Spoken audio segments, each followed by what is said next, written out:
емисија Мој збор го угостувам режисерот Максим Илковски и со него зборуваме за создавањето на филмот, каде филмот настанува, каде е иницијалната потреба филмот да се создаде, дали тоа е во умот на сценаристот или тоа е креативната улога на режисерот кој што има задача да ги подели улогите и секако да ја води актерската екипа кон остварување на сите задачи и цели предвидени со самото сценарио.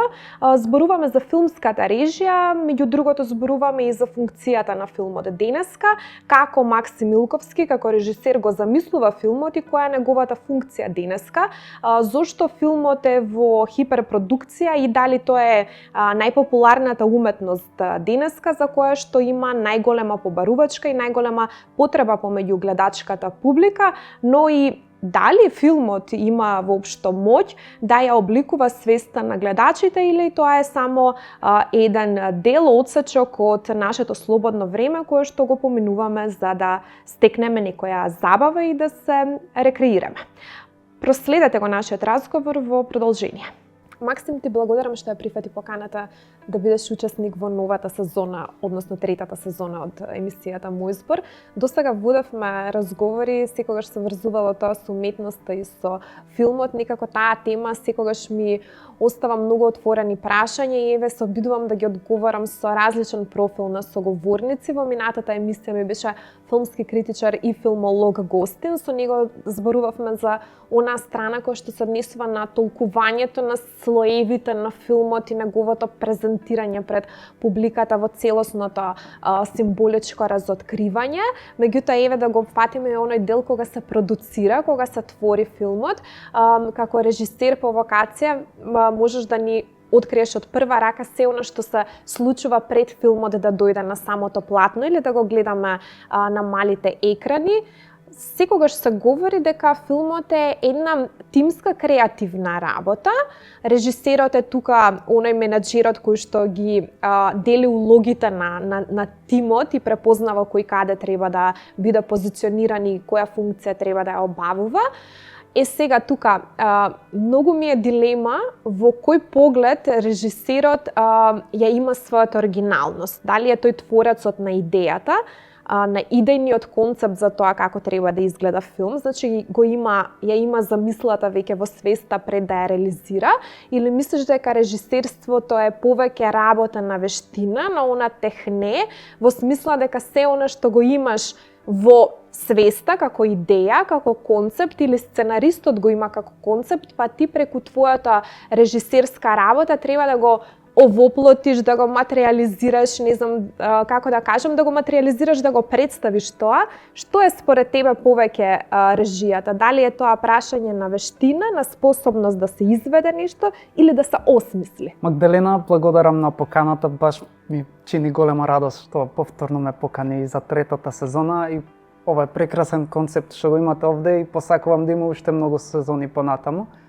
Се надевам со претходниот гостин нема да се повторам ништо, не верувам затоа што и филмот, како што кажа, секогаш ќе остава отворени прашања и е навистина неисцрпна тема што може од многу аспекти да се истражува. Голема почит и до гостинот, видов малце превју, не ја изгледав целата емисија. Сега во однос на прашањето за режисерската работа, да, јас баш сакам и да зборувам нели од аспекти како режисер и како продуцент и како писател, со тоа што на моите дела најчесто сум бил од трите улоги сум ги запатил, иако официјално немам продукциска куќа, не сум продуцент нели официјално од таа гледна точка.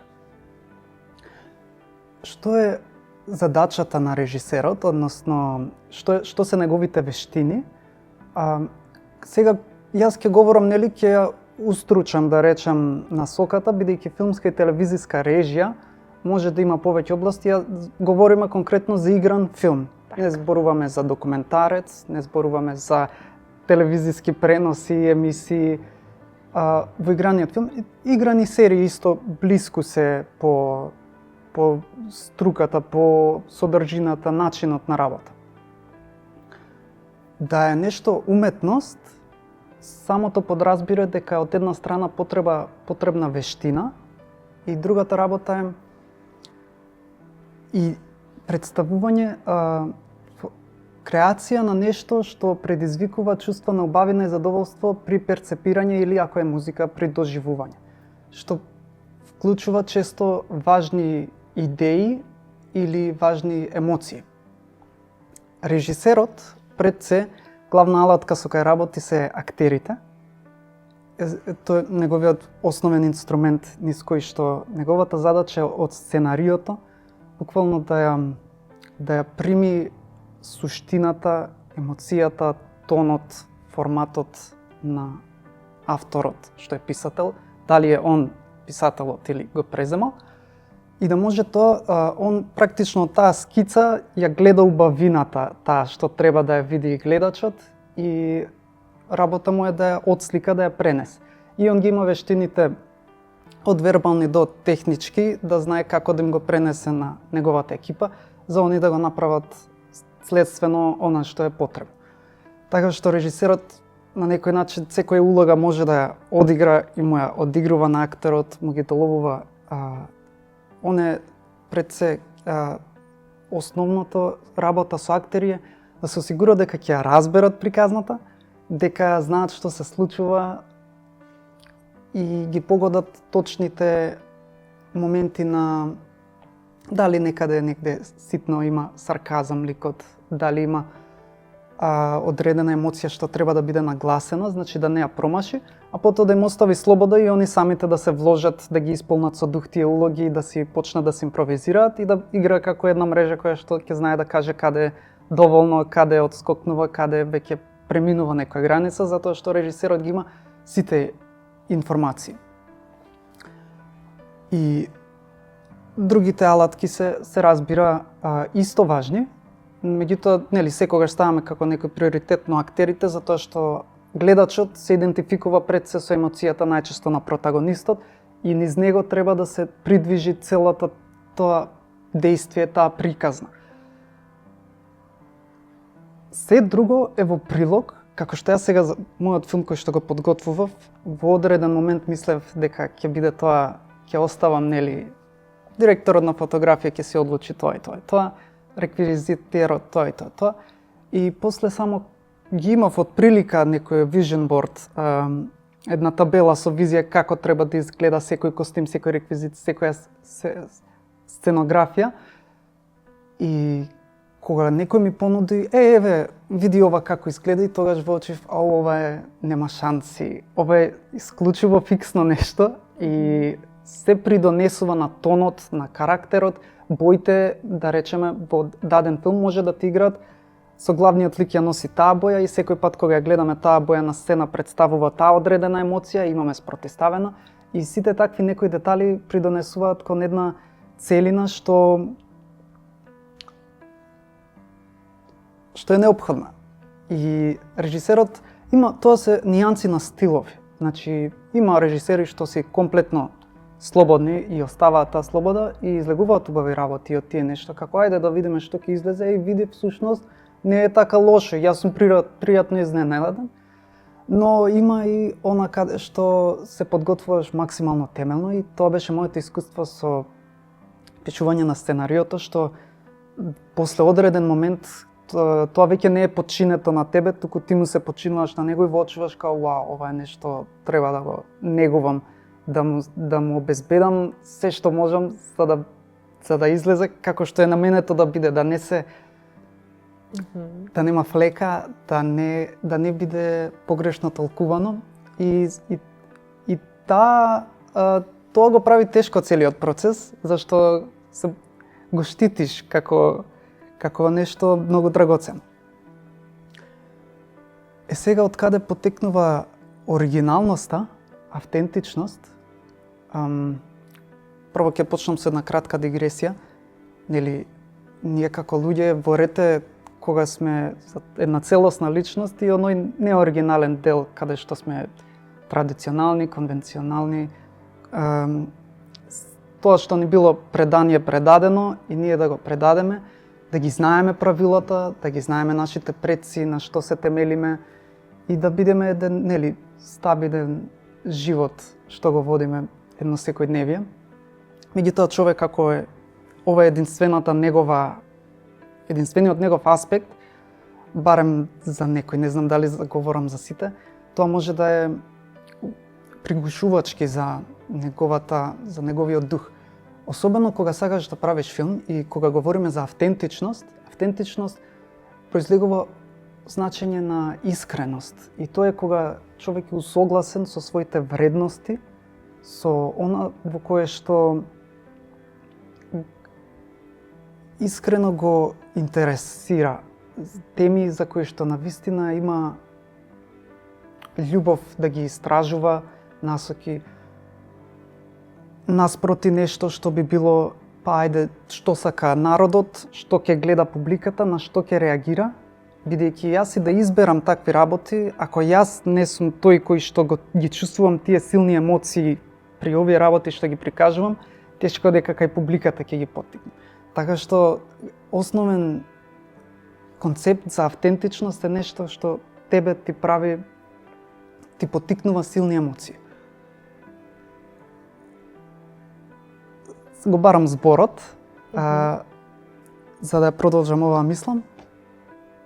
Кај режисерот, сега, нели, тоа се алатките, пред се реков, актери и овие работи од другите аспекти што може да е звук, музика, костим, шминка, реквизити, сценографија и најчесто и кај режисерот е изборот на кадрирање, каде стои камерата, како ќе се движи аголот, овие работи.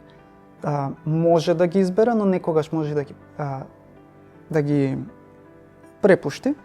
Но вториот аспект е во сценариото, со тоа што режисер, за да има таа автентичност, секогаш бира сценарио што му говори него, со кое што се идентификува, затоа што ретко режисер ги е до толку сестран во сите крајности да оди. Има. И тоа е умешност во рете. Меѓутоа, јас верувам, барем во мојот случај, има жанрови кои што повеќе говорат кај мене, има, да речеме, возрастни категории низ кои што сакаме да говориме, таргет публика, кои што повеќе ми се приближни. Има дури да отидам и од продукцијски аспект, начин на продукција, значи начинот на кој што се работи, изборот на луѓето кои што се присутни со мене на терен, затоа што и продуцентот обично често ја бира екипата, а режисерот актерите. Меѓутоа, јас сум почувствувал потреба дека и изборот на екипата често може да влие. И начинот на работа го кажав, сега овие што ги набројав, ќе ги раздлабам во одреден степен. Да речеме, во жанровите, јас лично не би се нашол себе си дека би работел за историски филм, воен филм, хорор, крими, трилер. Тие насоки мене повеќе ми говорат, да речем, авантура, фантазија, семеен, комедија, елементи на акција. Оној дел од акцијата не со пукањето и со експлозиите, туку да речеме со брзото темпо, со действијата богати и со динамиката. Так. Додека за теми, јас мислам дека теми не широк избор од теми се добре дојдени, не чувствувам ограничување. И сега возрастната категорија е нешто што јас сум забележал, барем на многу места има недостаток на критериум за овие работи. Да не звучам критичен, но кај нас барем нема. Во тоа што сакам да кажем, кај нас македонските филмови најчесто се плюс 18, иако не се обележани како такви, што јас го сметам, нели, недостаток на критериум. Дури тоа што е кај нас плюс 18 во Америка е што во Америка е плюс 18, ние тоа што го правиме, јас би му дал нова категорија. Јас сум видел многу вознемирувачки работи тука и мислам, освен 2-3 филма можем да ги набројам што би било комотен за со целото семејство да ги гледам. Зборот ми е, кога говориме во возрастната категорија, овдека, нели, како режисер можем да се пронајдам до она што може да не треба да смениш канал кога ќе влезе некој од семејството и невкусно, непријатно.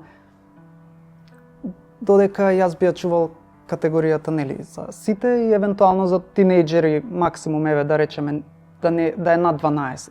Навистина, ми одговори на поголем дел од прашањата веќе во првиот одговор. Се што сакам да те прашам, онака имаше една баш убава структура и додека те слушав, јас просто бев заведена од нови, и ми потекна нови прашања и навистина има вистина во тоа дека кога ќе почнеш да пишуваш, например, ако пишуваш не од писателски аспект, имаш една идеја, меѓутоа кога ќе тргне тоа да се материализира, некако идејата на сосема друг начин ја презентираш во објективното издание, како субјектот и субјективната и идеалистичката првичната премиса и поедовна точка кога ќе излезе на хартија, самата некако динамика на објективизацијата, на материализацијата на идејата, веќе кога ќе дојдеш до крајен резултат, јас како писател си викам, па јас не сакав ова да го напишам и не ми беше првична идеја јас ова вака да го завршам, меѓутоа просто некои работи имаат и таков спонтан и природен тек да на крај завршуваат во некои други аспекти, така што во однос на тоа режисерството како вештина на материализација и ти што го спомна тој тимското сугерирање на режисерот, можеби вака ќе е подобро, па режисерот ќе потекне во самото создавање, во самото творење, ќе потекне некои нови промени и ќе се одлучи за нешто поинаку.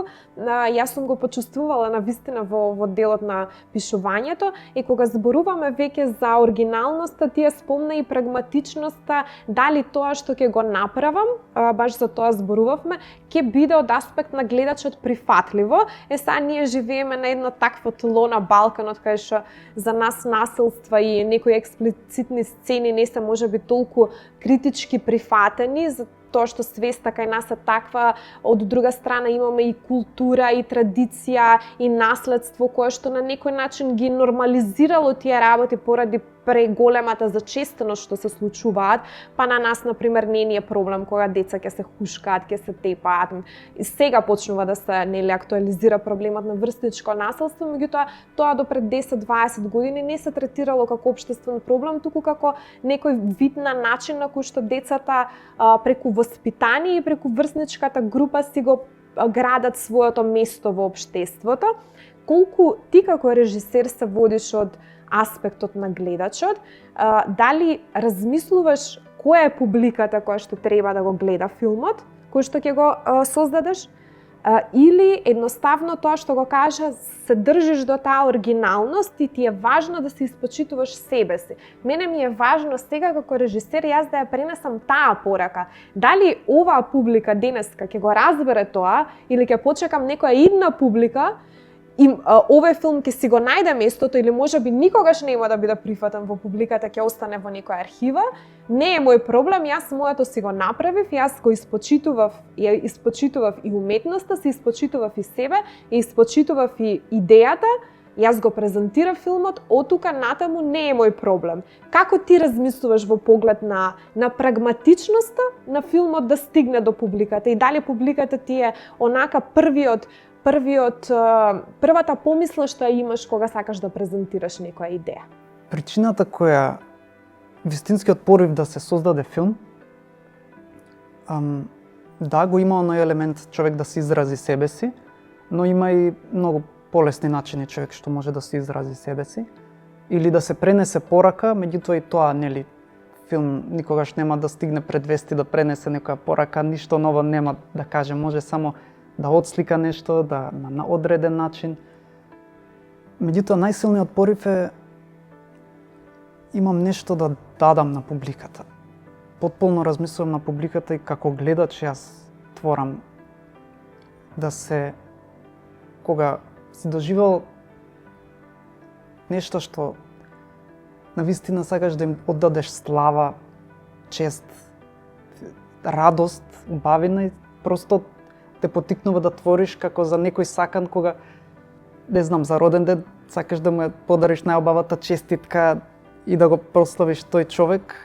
Како режисер можеби со филмот на нешто поголемо може да е на целото битисување, да пренесеш една честитка на благодарност и радост за нештата што се, како што биле, како што може да бидат. Така што јас секогаш размислувам делото да е комерцијално и за мене и структурата на едно сценарио е да се води по одредена формула. Има одредени работи што треба да се случат во првиот, вториот, третиот чин, да има прогресија, конзистентност, да има промисла и да има исплатливост. Се што сме виделе на почетокот, на крајот да има зошто, да има објаснување, да има целина. Така што јас никогаш не би одел во таа крајност да се зафатам во тунел и се друго да исклучам. Јас напротив за се имам визија, бидејќи баш се лично сум истражувал едно по едно од секој аспект.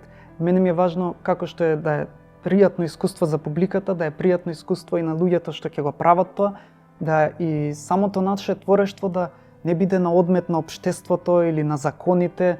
Треба да е една win-win ситуација за тие што ќе го гледаат, тие што ќе учествуваат, тие што нема да имаат никаква врска со филмот, просто да биде творештво на дарежливост, ако можам така да се изразам. Сега ми потекна уште едно прашање во однос на тоа е моја лична дилема, еве сакам и со други луѓе да ја споделам и едноставно да можам да најдам да најдам повеќе опции на одговори кои што можеби потоа ќе ги прифатам како свој конечен избор. Дали треба во секоја ситуација да се биде суров професионалец и колку таа оригиналност за која што збориме сега во сите професии, па и во режисерската професија, треба да се согледува во тоа да останеш доследен на својот етички личен систем, на својот систем од доверувања. Едноставно сите имаме некои своји вредности. Ти спомна дека твојата критичност, например, во однос на тоа како филмот треба да биде прикажан и категоризиран во публиката во одредени рамки, дали е плюс 18 и така натаму, дека тоа преминува некои лични граници, ајде да речеме на вкус, не мора толку да се коси со твојот етос, со твојата персоналност. И например, еве мене често ми се случува да јас кога имам можност да бидам уредник и автор на сопствената емисија, јас ќе изберам теми со кои што ќе работам, меѓутоа многу често ми се случува да бидам ангажирана и на партиски настани да ги водам или не знам да бидам ангажирана да водам некои настани за кои што сум платена да го работам тоа. Можеби не се согласувам со се што соговорниците ќе кажат, можеби не се согласувам и со самата презентација на темата, меѓутоа јас сум тука да го одработам својот дел, односно да бидам модератор на тој настан и сега тоа го правиш нели затоа што професијата така ти налага да бидеш професионалец. Од друга страна, дали таа автентичност практично и таа оригиналност се бара таму каде што ти комплетно можеш да бидеш доследен на себе, па и по сметка, например, да изгубиш некој филм, ти понудиле да бидеш режисер на филм кој што целосно се коси со твојот етички личен систем и ти го прифаќаш или го одбиваш. Или каде е таа демаркација, граница каде што ти решаваш да, ова можеби ќе можам да го стварам, да го проголтам, окей, заради професијата ќе го направам, а која е таа граница кога велиш не, ова не сме да излезе затоа што може да биде многу деструктивно, не само по мене, како некој што се презентира преку филмот, туку и не сакам ова да излезе пред публиката затоа што едноставно е контра на мојот етички вкус. Или на естетски вкус. Едноставно, можеби и естетски, најповршно да не ми се допаѓа и не сакам тоа да го презентирам на публиката, затоа што мислам дека го загрозува нивниот здрав разум, ако ништо друго. Господинот Стен Ли, тој е креатор на Марвел стриповите, од 2017 беше почесен докторат доби во универзитет во Лос Анџелес, не знам поточно. И тогаш вистински му дадоа чест, нели, како за некој вид животно дело. И он рече, ако имаш и идеја во која што веруваш, што сакаш да ја направиш и ти значи нешто, не дозволувај некој, така се изразе, идиот, да те разубеди. Бидејќи твоето најдобро, верувам, можеш да го дадеш единствено ако го правиш она што сакаш да го правиш и на начинот на кој што сметаш дека тоа треба да биде направено. Сега, јас долго време, до сега, може да речем и се уште, прифаќам се што ќе. Најчесто за режија не ме канат толку многу, ме канат за секакви поситни задачи, услуги, од монтажа до продукциски документации, Сум помагал со се, од што сакам да помогнам, но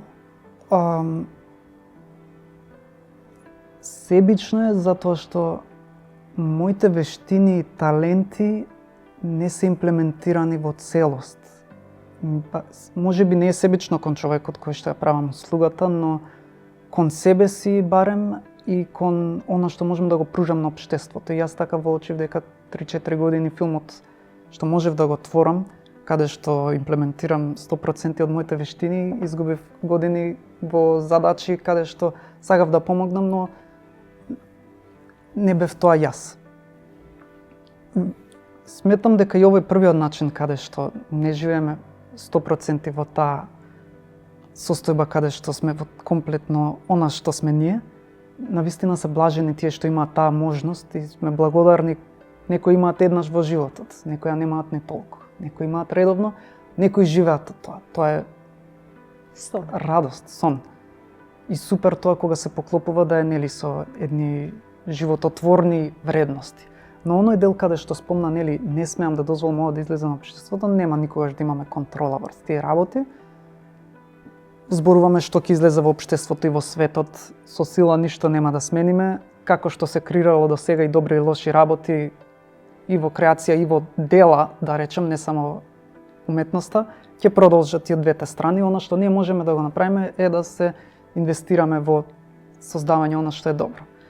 Сега, постои оној статус кво елемент каде што го спомнав и претходно, нели, каде што се тераме секојдневицата работата и каде што да, ќе прифатам ова да го работам, но јас би прифатил до степен каде што, нели, не се коси со нешто, но не е ни нешто премногу возвишувачко, но да речеме за една секојдневица, за стабилност, вреди, нели. Но ако е проект, јас за проект сметам дека не вреди да се, зашто во проект сигурно ќе вложиш многу време, прекувремено, ќе има дел на експлоатација, да речеме, кон себе си, и знаеш дека ќе се дадеш многу за нешто што најпаметно е да избереш нешто што вреди. Сега не треба да биде тоа со експлоатација, нели, со оној суров момент што го спомнавме, дали треба да си безмилосен. Тоа е прашање на преференција и на стил. Ако сметаш дека проблем се решава со грубост, тоа значи дека не си се потрудил доволно да најдеш алтернативно решение. Затоа што имаме режисери од светски калибар кои што се Джеймс Камерон со пушка за стрели што пука, телефонот бидејќи му зазвено на седнат зид му го закача.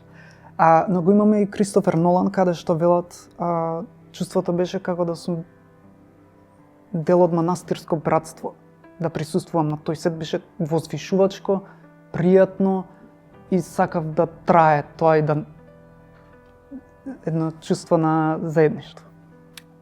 Мене ми остави впечаток она што го кажа дека филмот е тој кој што треба да ги преслика, тоа е рефлексија на реалноста која што ја живееме, на времето кое што некогаш некој го искусил и документирал, или на времето кое што сега го живееме, или на некои, например, наши предвидувања, меѓутоа кои што се врзуваат веќе со примерното искуство што го имаме во сегашноста, па можеме да предвидиме дека ако работите останат уште, не знам, година дена вака, ќе имаме такви и такви последици, меѓутоа тоа е повторно фундирано на нашето искуство. Филмот како мимезис, како подражавачка уметност и уметноста воопшто, може ли тука да има оригиналност ако режисерот треба само да го представи оно што веќе го живееме, неговото представување треба да биде симплифицирано за да публиката разбере што во суштина живееме, или се тоа некои шифрирани пораки кои што сепак треба да го пробудат таа уметничка љубопитност и тој куриозитет кај самата гледачка публика, па да почне повеќе и да размислува и да го вгради и да го истенчува својот вкус. Да прашувам ова затоа што многу често, например на мене кога пишувам, некои ликови ме прогонувале. никогаш не биле дел од моето искуство. Например, Зарина, жртвата од војната во Босна и Херцеговина, е лик кој што јас го создадов буквално во сон ме прогонуваше, во мојата потсвест беше таа личност, иако јас никогаш не сум ја сретнала, не сум слушнала таква лична приказна, не сум била дел од тоа поднебие, ниту сум имала било какво или посредно или непосредно искуство со такви ликови, меѓутоа мене тоа ме прогонуваше. Дали сме ние во суштина сите што твориме, автори, режисери, сите што се занимаваат со уметност, дали сме ние само некој медиум преку кој што некоја идеја се огласува, како што вели Платон, имам инспирација и доаѓа уметникот и инспирацијата ја става на хартија, не знам, на платно, не знам, на камера, на фотоапарат и така натаму, или веруваш во оно што Џек Лондон го вели, ма каква инспирација? Ако немаш инспирација, треба да пишуваш за да заработиш, онда земи палка и брка инспирацијата со палка. Ама лесно му е на Џек Лондон тоа да го каже, он го има кралот алкохол. Он само има документирано сведоштво на она што тој го живеел. Многу е тешко ти да продуцираш идеја која што никогаш во живот не си ја искусил. Која е твојата средина меѓу овие две крајности? Постои инспирација кога е режисерството во прашање или сметаш дека е тоа работа која што едноставно бара дисциплина? Изобилие на слободна волја. Прашање на вкус, колку, во кои области, како ќе се вложиш, дали сакаш да критикуваш општество, дали сакаш да следиш некој сон што ти се случил. Она што помага е да имаш едни когнитивни способности, капацитет, тоа да го формулираш и да го филтрираш и да донесеш само одлука што сакаш од, да речеме, од тоа што низ тебе дише, да помине на екранот и ти да му дадеш да го претолкуваш во збор, во форма, во музика, да го преведеш низ тебе да излезе. Но конзистентноста, затоа и помага толку правилата, да си верен на тоа од почеток до крај во целост. Нели, ако избереш нешто, да го испочитуваш и да ги научиш, нели, евентуално правилата, каков е тој процес, прогресијата за таа конкретна работа што се избрал, да речеме дали жанрот, темата, структурата или која и да е основата. Дури еден Дейвид Линч, што филмовите му се комплетно, дали да речеме хаос, пак има конзистентност со тоа што секој филм му е таков и знаеш дека он ја следи таа некоја првата половина ќе те насмее, па на средината ќе те преплаши и на крајот ќе ти направи некаква кохезија. И он го почитува тоа нешто што го избрал во одреден аспект. Кога креирам сценарио, филм, за мене, нели, сум избрал нешто да речем, сакам еве нешто тема, добро против зло. Меѓутоа, кога ќе речам, треба да одговорам на ова прашање, ова тука треба да пополнам празна дупка, и после кога ќе одземам чекор назад, воочувам дека ова не било толку многу јас тука улога, јас сум пола, да речеме. Јас тоа можем да си го објаснам како одговор на илјадници молитви што се мои на човештвото. Проговоривме малку и за политички аспект на творештво. Има некои луѓе кои што тоа знаат да го протнат неприметливо со вкус и работата е што во филмот навистина не е алатка како што сакаат да веруваат за создавање мислење. На филм јас одам еднаш во неделно, одам да се забавувам и навистина за мене тоа нема да диктира јас во што ќе верувам, може да ги афирмира моите верувања, може да ме инспирира, да ме освежи, да се чувствувам пријатно, но јас ќе верувам тоа што ќе изберам да верувам. И публиката е многу остроумна, да речем, многу лесно намирисува наметнатост, наметливост, нешто, баш оној момент што не е автентичност. Кога е нешто протнато, насилено, многу тешко ќе помине кај публика.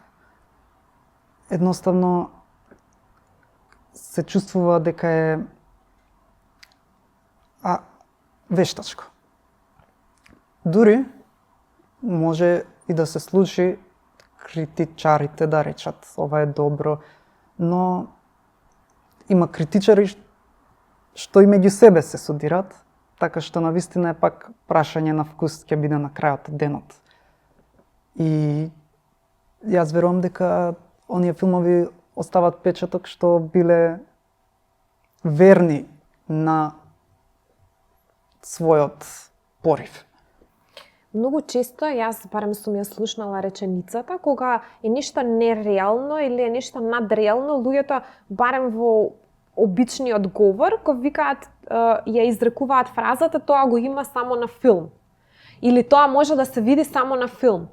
Како го коментираш тоа? Дали филмот продуцира некоја нова реалност, паралелна реалност, или едноставно си поблизок до оној сензибилитет на режисерот, на продуцентот, каде што едноставно сакаат во најможна спонтана и природна состојба да ги презентираат работите и гледачот кој ќе гледа филм едноставно да препознава како да е тоа некој дел од нашето секојдневие, како да не е филмска сцена, туку како да се гледа некој секојдневен призор, секојдневна гледка која што ќе ја видиме кога ќе излеземе од дома. Не знам дали ми го разбираш прашањето, дали си повеќе кон таа пренагласеност, да се види дека тоа е филм, да се види дека тоа е уметност, да се види дека тоа е некој тип на експресија, и да има некој уметнички пиетет на доживување кај публиката, или си повеќе на она варијанта да е тоа природно, да е тоа спонтано, да е тоа едноставно некоја реалност која што филмот само као да го фатил моментот од тоа што се случува и еве ви го презентираме се, као да сме снимиле нешто што реално се случува, само тоа ви го презентираме преку камера, преку објектив. Не изгледа како да сме се труделе премногу да ви ги представиме работите со пренагласеност и во глумата и во режијата. Каков си, на која страна, на која теза повеќе се приклонуваш од тие два избора понудени? Кај ти е мерата, што вика Аристотел? Пред 2 недели седнав да си го чистам фрижидерот и идеше на HBO некој канал тука Lord of the Rings. Да речеме трилогијата. И така после 2 сати го изчисти фрижидерот, блескаш. Го изгледав, ми го зема вниманието. И си реков, еве филм кој што успеа во неколку часа да го опфати времето во кое живееме не сега, туку од почетокот на сите времиња. Во неколку часа.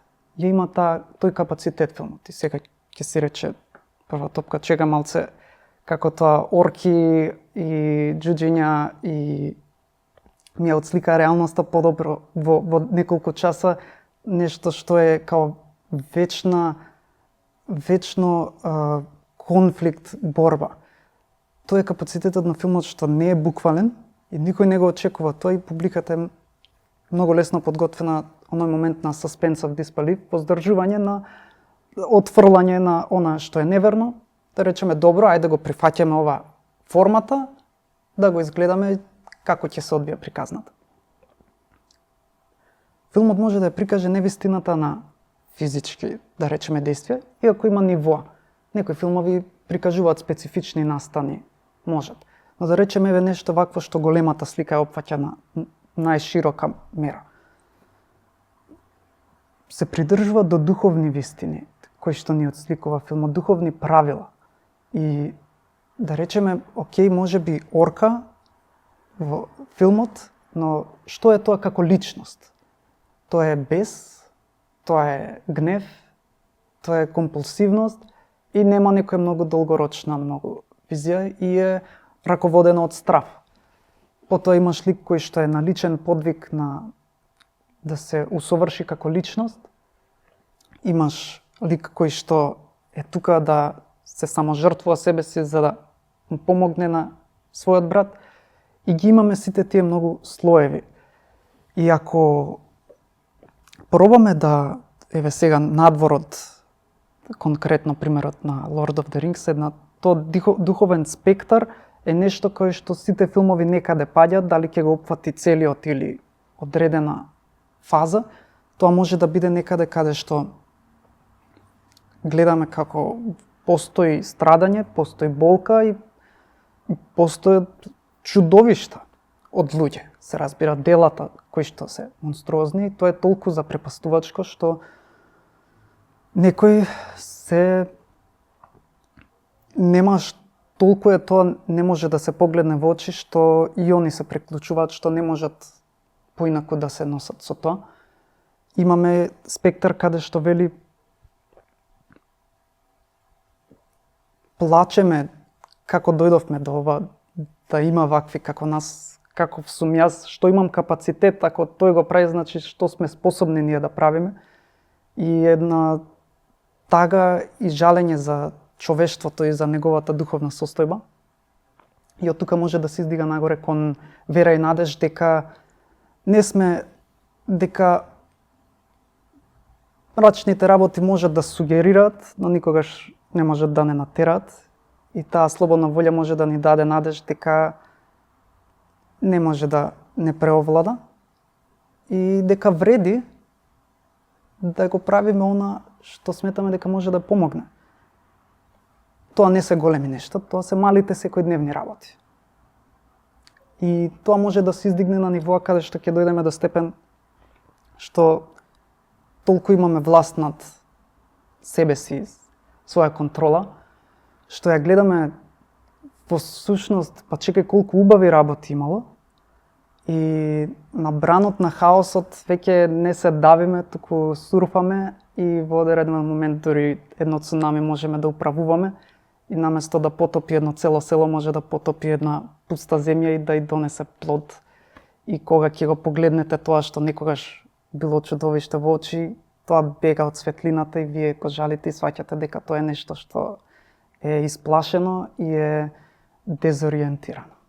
Јас секогаш кога разговарам со тебе имам впечаток, знаеш, нашата логика, нашата онтологија на мислата е таква да секогаш нели ги поставуваме работите како или, прашање на опционален избор помеѓу добро и зло, убаво и грдо и така натаму, и овие прашања сега што ги поставував се некаква дихотомија и секогаш се во некоја теза-антитеза релација, меѓутоа твоите одговори постојано се некаде на средина, значи нема, како да ти кажам, нема избор на една страна, секогаш е мерата, таа која што е точно поставена онаму каде што треба, има некоја динамика која што е толку смирена, а е вечна, значи хераклитовски момент во нашите разговори, кај што постојано има промена, ама единствено конзистентно и константно во нашите разговори е тоа што имаме промена. И така јас го доживувам нашиот разговор и нашиот диалог секогаш како трка измеѓу